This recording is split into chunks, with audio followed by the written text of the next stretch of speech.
नमस्कार, मैं हूं मृत्युंजय कुमार झा और हमारा खास शो बाजार आज और कल में आपका स्वागत है। और इस खास शो में हम आपको बताते हैं आज का मार्केट का पूरा एक्शन और साथ ही कल का बाजार कैसा रहने वाला है, कल आपको कहां पर कमाई के मौके मिलने वाले हैं, ये हम आपको बताते हैं। तो आज आपकी तैयारी कराने के लिए हमारे साथ हैं जी बिजनेस के मैनेजिंग एडिटर अनिल सिंघवी। हमारे साथ एक खास मेहमान हैं प्रॉफिट मार्ट सिक्योरिटीज के अविनाश गोरक्षकर, और साथ ही मेरी पूरी टीम तैयार है, तैनात है आपको अलग अलग खबर और अलग अलग रिसर्च डिटेल में बताने के लिए और समझाने के लिए। लेकिन सबसे पहले आपको बताते हैं कि आज पूरे दिन शेयर मार्केट में किस तरह का कामकाज हुआ है। बाजार की बात करें तो आज बाजार में जबरदस्त तेजी का माहौल रहा। सेंसेक्स ने जहां 646 अंकों की छलांग लगाई, वहीं निफ्टी 171 अंक बढ़कर बंद हुआ। सेंसेक्स आज 38,840 के स्तर पर बंद होने में कामयाब रहा। निफ्टी 11,450 के करीब बंद हुआ। अंतर्राष्ट्रीय बाजार से मिले अच्छे संकेतों ने भारतीय बाजारों को पंख लगा दिए। आज दिग्गज कंपनी रिलायंस के शेयर 7% से ज्यादा चढ़कर बंद होने में कामयाब रहा। और अब आपको बताते हैं कि आज के बाजार में विदेशी निवेशकों ने और घरेलू निवेशकों ने कितनी खरीदारी या बिकवाली की है।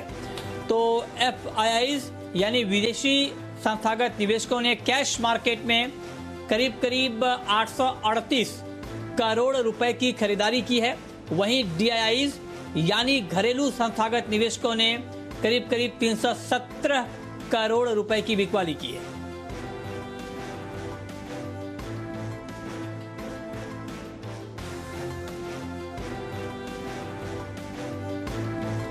और अब रुक करते हैं आज के बाजार पर एडिटर स्टेक का, और ये बताने के लिए हमारे मैनेजिंग एडिटर अनिल सिंघवी हमारे साथ जुड़े हैं। सर, बहुत बहुत स्वागत है आपका। आज वीकली एक्सपायरी के दिन बाजार में शानदार तेजी रही। आखिर ये तेजी आई कहां से है और ये तेजी आपको कितनी टिकाऊ लगती है?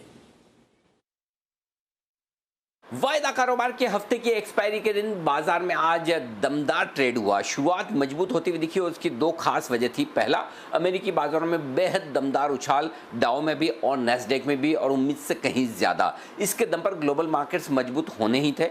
लेकिन इसके अलावा चीन के साथ सीमा पर जो तनाव है उसको लेकर भी किसी तरह की कोई और बड़ी खबर नहीं आती दिखी। इन दोनों ने ट्रेडर्स में जोश भरा और कल जिन निचले लेवल्स पर बाजार ने सपोर्ट लिया था, आज उसे होल्ड करते हुए बाजार दमदार शुरुआत करते हुए दिखे और पूरा दिन काफी मजबूती के साथ ट्रेड किया। सिर्फ दिन में एक बार बाजार में थोड़ा सा झटका लगा, थोड़ी प्रॉफिट बुकिंग आई, लेकिन उस प्रॉफिट बुकिंग के तुरंत बाद बाजार जल्दी से रिकवर होकर दिन के उच्चतम स्तरों की तरफ बढ़ते हुए नजर आए। और जो आज की क्लोजिंग रही वो बेहद शानदार 11,450 के नजदीक निफ्टी बंद होने में कामयाब रहा और 22,450 के ऊपर बैंक निफ्टी बंद होने में कामयाब रहा। तो जाहिर सी बात है कि एक बेहतरीन क्लोजिंग बाजार को मिली है और इसमें काफी सहारा इस बात का भी रहा कि आज हफ्ते की एक्सपायरी थी और उस लिहाज से काफी शॉर्ट कवरिंग होती हुई दिखी। और दूसरी बात यह है कि ग्लोबल मार्केट्स आज मजबूत थे। हाँ, भारतीय बाजारों के बंद होने के वक्त डाउ फ्यूचर्स हल्के कमजोर थे 75-80 अंक, लेकिन उससे भारतीय बाजारों की क्लोजिंग पर कोई खास असर दिखा नहीं और मजबूती के साथ बाजार बंद होने में कामयाब रहे। तो चौतरफा खरीदारी ना होकर खरीदारी भले ही सीमित रही हो रिलायंस और कुछ एक स्टॉक पर, लेकिन फिर भी मूड माहौल इंडेक्स को देखकर, निफ्टी बैंक निफ्टी को देखकर चुस्त दुरुस्त रहा और एक अच्छा सेशन 3-4 दिनों की कमजोरी के बाद बाजारों में फिर से तेज उछाल आज नजर आया। तो एक मजबूत सेशन और आज के कारोबार पर आपने सटीक एनालिसिस सुना। लेकिन अब आपको ये बताते हैं कि आज जिस तरह का एक्शन हमने मार्केट में देखा है, इसमें कौन कौन से ऐसे सेक्टर रहे जिसने बड़ी भागीदारी निभाई है और वहां पर जो एक्शन दिखा है किन खबरों के दम पे दिखा है, ये डिटेल बताने के लिए, समझाने के लिए हमारे साथ देवांशी मौजूद हैं। बताइए देवांशी।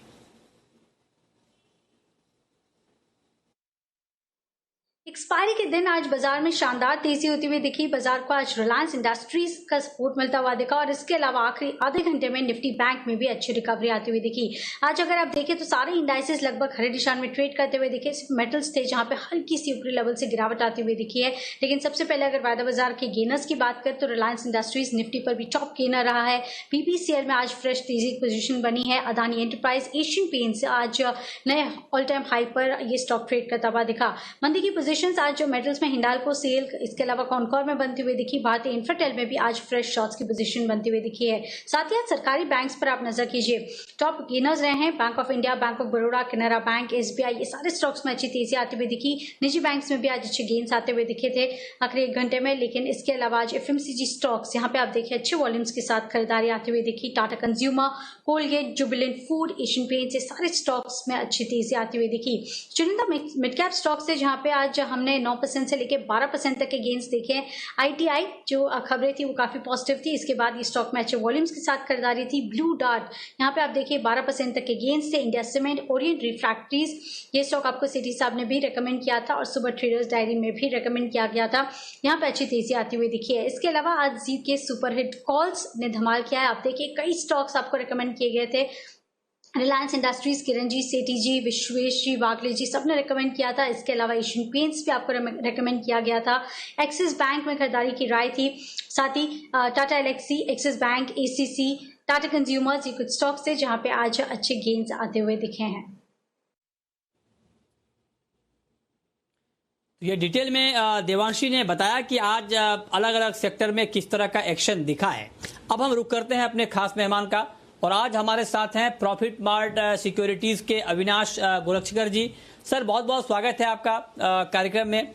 मेरा पहला सवाल आपसे ये होगा कि आज के बाजार के एक्शन को देखते हुए कल के मार्केट पर आपका क्या रिएक्शन होगा? नहीं, इनफैक्ट मृत्युंजय, आज बाजार में जो मूवमेंट आया है वो ज्यादातर क्लियरली रिलायंस ड्रिवन है। आज रिलायंस में एक बहुत अच्छी तेजी देखने को मिली। अभी मार्केट का ऐसा अनुमान है और काफी रिपोर्ट्स ऐसे सजेस्ट कर रहे हैं कि जियो के बाद जो रिटेल कारोबार है वहां पे काफी पैसा आएगा, और यही कारण है कि आज रिलायंस में बहुत अच्छी तेजी आपको देखने को मिली।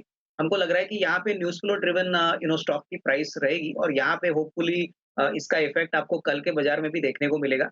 ओवरऑल एफआईआई की लिक्विडिटी अगर वापस आती है और यूएस मार्केट्स थोड़े से सेटल होते हैं, तो मुझे लग रहा है कि इस लेवल से भी मेरे ख्याल से ओवरऑल मार्केट के लिए ये सेंटिमेंटली पॉजिटिव रहेगा, और एक करीबन 100-150 पॉइंट की राइज निफ्टी के लिए पॉसिबल है, और क्लियरली स्टॉक स्पेसिफिक एक्शन आपको देखने को मिलेगा। तो ये मार्केट्स की खासियत है कि कहीं आपको वीकनेस देखने को मिलेगा, लेकिन ऐसे चुनिंदे सेक्टर्स और स्टॉक्स रहेंगे जैसे कि एफएमसीजी है, फार्मा है और ऑब्वियसली रिलायंस है, तो यहाँ पे आपको एक्शन कंटिन्यूसली दिखना चाहिए। ठीक है, तो आप कह रहे हैं कि कुछ सेक्टर्स में और कुछ स्टॉक्स में आपको एक्शन भरपूर देखने को मिलेगा। तो ऐसे में सर अगर पोजिशनल ट्रेड लेना हो, कल हफ्ते का आखिरी कारोबारी दिन है, तो पोजिशनल ट्रेड कल के मार्केट में कहां पर लिया जाए? मृत्युंजय, हमको लग रहा है कि प्राइवेट सेक्टर बैंक्स में हमको एक्सिस बैंक पसंद है। हालांकि आज 2-3% स्टॉक चला है, लेकिन स्टॉक का मोमेंटम बहुत स्ट्रांग है, और अगर हम 8-10 दिन का व्यू ले तो मुझे लग रहा है कि इस लेवल से भी एंट्री करने में कोई प्रॉब्लम नहीं है। हमको लग रहा है कि अगर 8 से 10 दिन का नजरिया लेते हैं तो 465-470 का टारगेट मिल सकता है, और यहाँ पे एक 436 रुपीज का आप एक स्टॉप लॉस रखाइए। इस बैंक की खासियत है कि ये डिजिटल ट्रांजैक्शंस में बहुत सिग्निफिकेंट प्लेयर है, और इसके Q2 के नतीजे भी काफी अच्छे आएंगे। अभी सितंबर खत्म होने वाला है, बट हमको लग रहा है कि बहुत fundamentally as well as short term इसके लिए ये स्टॉक इस प्राइस पे काफी अच्छा लग रहा है। तो डेफिनेटली इसमें दोनों traders as well as investors enter कर सकते हैं, और यहाँ पे 8-10 दिनों के लिए करीबन 465-475 का टारगेट लेके इसको खरीदना चाहिए। जी, तो ये ट्रेड आपके लिए पोजिशनल, जहां पर आप कल के कारोबार में ट्रेड ले सकते हैं। चलिए आगे बढ़ते हैं। अब रुक करते हैं एक बड़ी एक्सक्लूसिव खबर की, और खबर वेदांता और भारत एल्युमिनियम को लेकर है। और ये बड़ी एक्सक्लूसिव खबर बताने के लिए हमारे साथ जी बिजनेस की एग्जीक्यूटिव एडिटर स्वाति खंडेलवाल जुड़ रही हैं। स्वाति, बताइए क्या बड़ी खबर है? कि गवर्नमेंट ने एंटी सब्सिडी इन्वेस्टिगेशन शुरू कर दी है against imports of aluminium wire या wire rods above 7 mm diameter. ये इसकी स्पेसिफिकेशन है।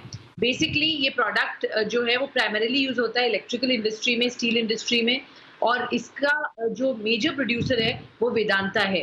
वेदांता ने एक एप्लीकेशन फाइल की गवर्नमेंट में, उसको एक्सेप्ट किया गया। प्रिलिमिनरी फाइंडिंग्स में देखा गया कि जी की डंपिंग हो रही है इस प्रोडक्ट की इंडिया में, और इसके लिए एक इन्वेस्टिगेशन शुरू हो गई है।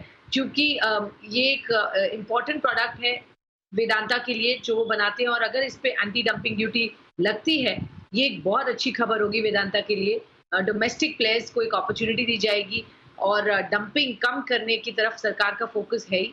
सब कुछ इंडिजिनाइज हो, इंडिया में बने, इस पर ध्यान रखा जा रहा है, और इसलिए ये खबर बहुत ही अहम साबित हो सकती है वेदांता के लिए। पीरियड ऑफ इन्वेस्टिगेशन की बात करें तो अप्रैल 2019 से दिसंबर 2019 ऑलमोस्ट 9 मंथ्स का पीरियड दिया गया है इस पूरी इन्वेस्टिगेशन के टाइम पीरियड की अगर हम बात करें, और वेदांता के लिए एक अच्छी खबर साबित होने की तैयारी में, क्योंकि इस पर एक जांच शुरू कर दी है गवर्नमेंट ने, जहां उन्होंने प्रिलिमिनरी फाइंडिंग्स में पाया कि इस पर्टिकुलर प्रोडक्ट की डंपिंग इंडिया में हो रही है।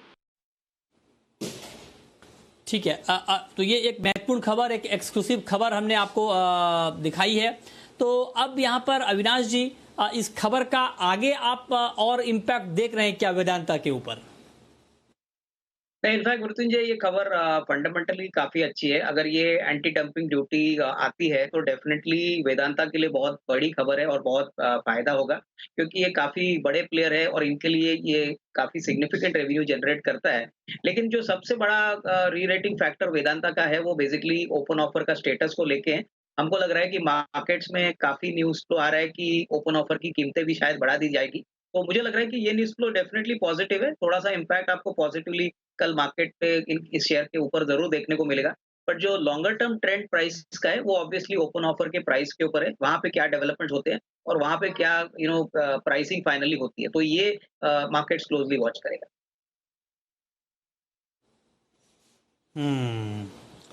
ठीक है, आगे बढ़ते हैं। अब रुख करते हैं अगली खबर का। लोन मोरेटोरियम, यानी लोन की ईएमआई भरने में जो आपको छूट मिली थी, उस मामले को लेकर अगली सुनवाई अब 28 सितंबर को होगी। क्या हुआ है अब तक इस पूरे मामले में, ये डिटेल बताने के लिए, समझाने के लिए पूजा त्रिपाठी हमारे साथ जुड़ रही हैं। बताइए पूजा। जी, लोन मॉनिटरिंग के मामले में आज काफ़ी सारे अपडेट आए, काफ़ी सारी दलीलें दी गई। इसमें तुषार मेहता की अगर बात करें, जो कि सरकार की तरफ से पक्ष रख रहे थे, उनका कहना था कि सरकार बैंकों के संपर्क में है और संबंधित पक्षों के साथ 2 से 3 दौर की चर्चा भी हुई है, ये उनका कहना था। IBA यानी कि इंडियन बैंकिंग एसोसिएशन का कहना था कि ब्याज पर ब्याज मामले पर विचार करना होगा, क्योंकि कोरोना की वजह से इंडस्ट्री को काफ़ी बड़ा यहाँ पर दबाव झेलना पड़ा है। ट्रेडाई बोरोवर्स की जो अपील थी, जिसको कि कपिल सिब्बल यहाँ पर जिनकी तरफ से दलील दे रहे थे, उनका यहाँ पर कहना था कि मोरेटोरियम खत्म होने से बोरोवर्स पर काफी ज्यादा दबाव पड़ेगा और मौजूदा रिस्ट्रक्चरिंग से भी उनको कुछ फायदा यहाँ पर मिलता हुआ दिखाई नहीं देगा। तो इस मसले पर जल्द ही यहाँ पर सरकार को कुछ ना कुछ करना चाहिए। RBI की दलील थी कि 2 हफ्ते की देरी से कर्जदारों पर असर ज्यादा कुछ नहीं होगा, नियमों के मुताबिक डाउनग्रेड की कार्रवाई की जा रही है। इन तमाम दलीलों को सुनने के बाद सुप्रीम कोर्ट की तरफ से निर्णय आया कि अब जो सुनवाई है वो 28 सितंबर तक के लिए टाल दी गई है। इस बीच जो भी NPA अभी तक घोषित नहीं हुए थे वो आगे भी नहीं होंगे, और इसके अलावा 28 सितंबर को इस मामले में अगली सुनवाई होगी, जिसमें सरकार को ब्याज लागत की चिंता पर जवाब नहीं देना होगा, लेकिन सेक्टर्स के लिए ठोस कदम उठाने होंगे। और इसके अलावा RBI और सरकार के फैसलों पर यहाँ पर सुनवाई की जाएगी लोन मॉनिटोरियम मामले में, और सेक्टर को लेकर और ब्याज पर ब्याज को लेकर यहाँ पर क्या किया जा सकता है, इस पर कुछ फैसला निकल कर आ सकता है। तो लोन मोरेटोरियम को लेकर डिटेल में पूजा ने बताया कि अब तक क्या हुआ है, और एक खबर ये भी आई है, ताज़ा खबर, कि लोन मोरेटोरियम के ऊपर एक कमेटी का गठन हुआ है। राजीव महर्षि पैनल का नेतृत्व करेंगे, इस तरह की जानकारी भी आई है।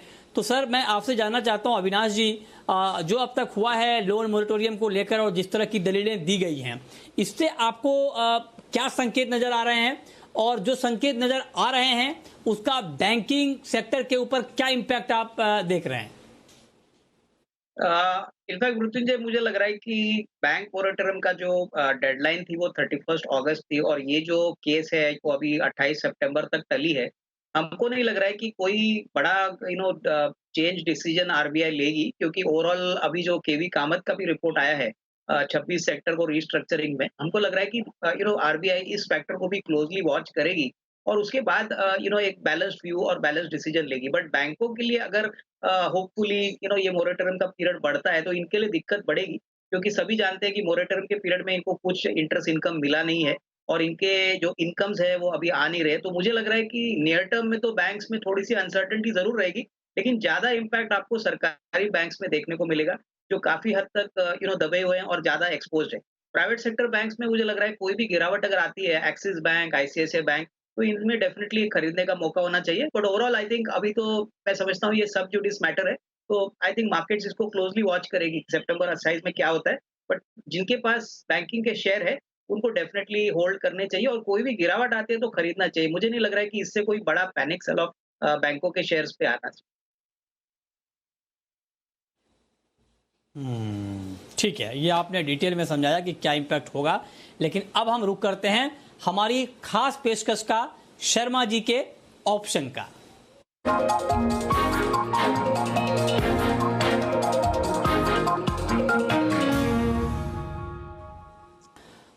और ऑप्शन का ये ट्रेड बताने के लिए हमारे साथ हैं एचडीएफसी सिक्योरिटीज के वीके शर्मा जी।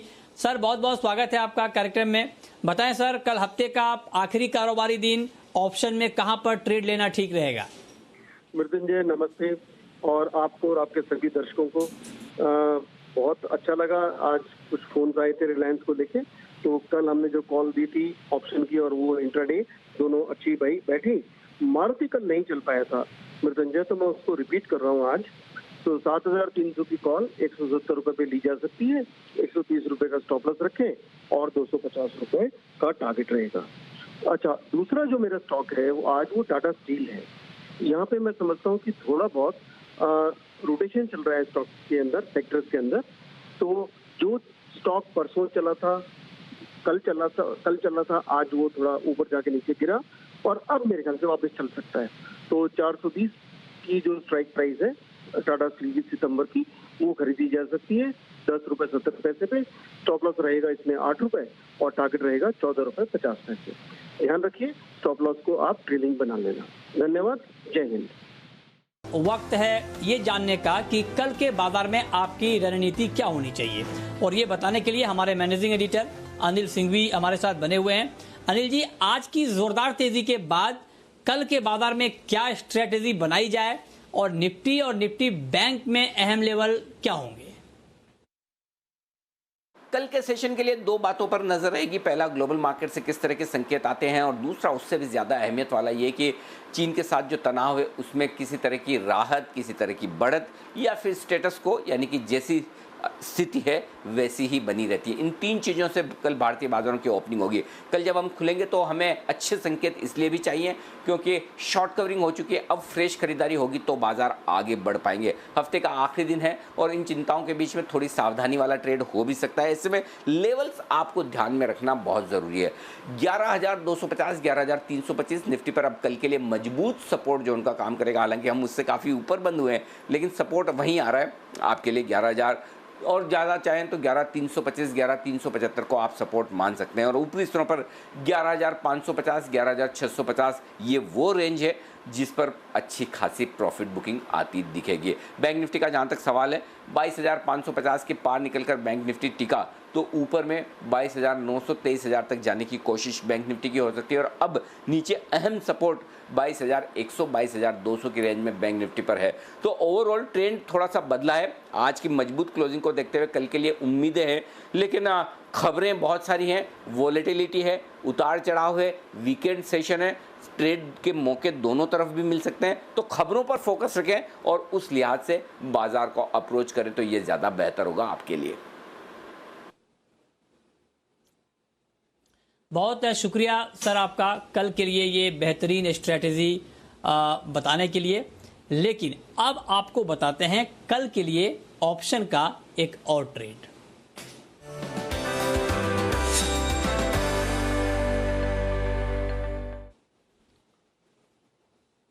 और ऑप्शन का ये ट्रेड बताने के लिए हमारे साथ हैं मोतीलाल ओसवाल के चंदन तापड़िया। चंदन जी, बहुत बहुत स्वागत है आपका।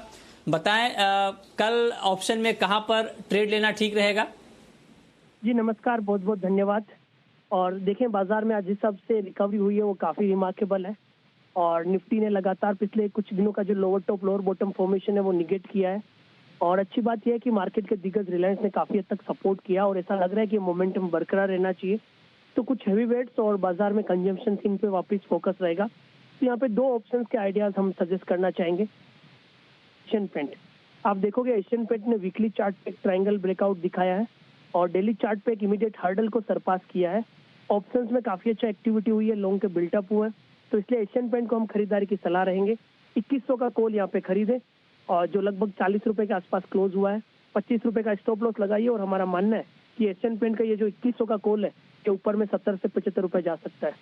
उसके अलावा जो दूसरी रणनीति रहेगी वो खुद मार्केट पे यानी निफ्टी पे रहेगी। जिस हिसाब से निफ्टी ने 11,333 के लेवल को निकाल के 11,450 के आसपास बंद हुआ है, लग रहा है इमीडिएट हर्डल को सरपास करके और बाजार ऊपर में 11,600 की तरफ जाने की तैयारी कर रहा है। इसके लिए जो नेक्स्ट वीकली एक्सपायरी है 17 तारीख को, उस वीकली एक्सपायरी का 11,500 का कॉल लेने की सलाह रहेगी, जो लगभग 90 रुपए के आसपास 85 रुपए के आसपास क्लोज हुआ है। 55 रुपए का स्टॉप लॉस लगाइए और हमारा मानना है कि ये कॉल डबल होके 150 से 160 रुपए जाने की पूरी संभावना यहाँ पे रख रहा है।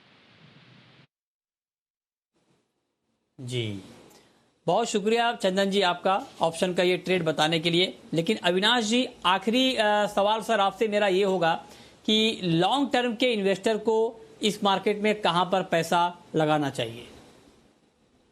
मृत्युंजय, लॉन्ग टर्म के लिए हमको लग रहा है कि जो फूड और कंजम्पशन स्पेस है वहाँ पे एक इंटरेस्टिंग कंपनी है। कंपनी का नाम है ADF फूड्स लिमिटेड। अभी ये कंपनी ज़्यादातर ready to foods, ready to cook वैसे स्नैक्स फूड बनाती है और इसका जो कारोबार है करीबन 70 to 80% एक्सपोर्ट ओरिएंटेड है। कंपनी काफ़ी पुरानी है, पहले इसको अमेरिकन ड्राई फ्रूट से जाना जाता था और कंपनी की प्रॉफिटेबिलिटी बहुत अच्छी है, करीबन 20-21% की मार्जिन पे काम करती है। जो सबसे खासियत बात है मृत्युंजय इज दैट लास्ट 4-5 दिन पहले प्रमोटर्स ने कहा है कि वो 17.5 लाख वारंट्स को सब्सक्राइब करेंगे, कंपनी में खुद पैसा डालेंगे और वो कन्वर्जन प्राइस करीबन 362 रुपया है। तो इस बात पे तो मार्केट को कॉन्फिडेंस होना चाहिए कि प्रमोटर्स खुद का पैसा लगा रहे हैं। और दूसरी बात, कंपनी में काफी बड़े निवेशक है, जैसे कि सुनील सिंघानिया साहब ने यहाँ पे काफी बड़ी क्वांटिटी एक्यूमुलेट की है, हालांकि काफी पहले एक्यूमुलेट की है, लेकिन फाइनेंशियल्स बहुत बढ़िया है।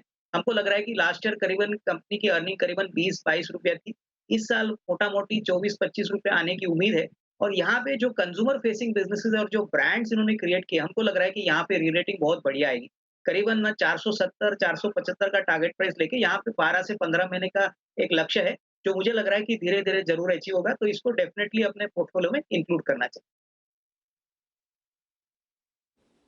जी बहुत शुक्रिया अविनाश जी आपका और साथ ही मेरी पूरी टीम का बताने के लिए कि आज का मार्केट कैसा रहा, क्यों रहा और कल का बाजार कैसा रह सकता है, कहां पर कमाई के मौके मिल सकते हैं और लंबे समय के लिए आप कहां पर निवेश कर सकते हैं। तो फिलहाल इस बुलेटिन में इतना ही।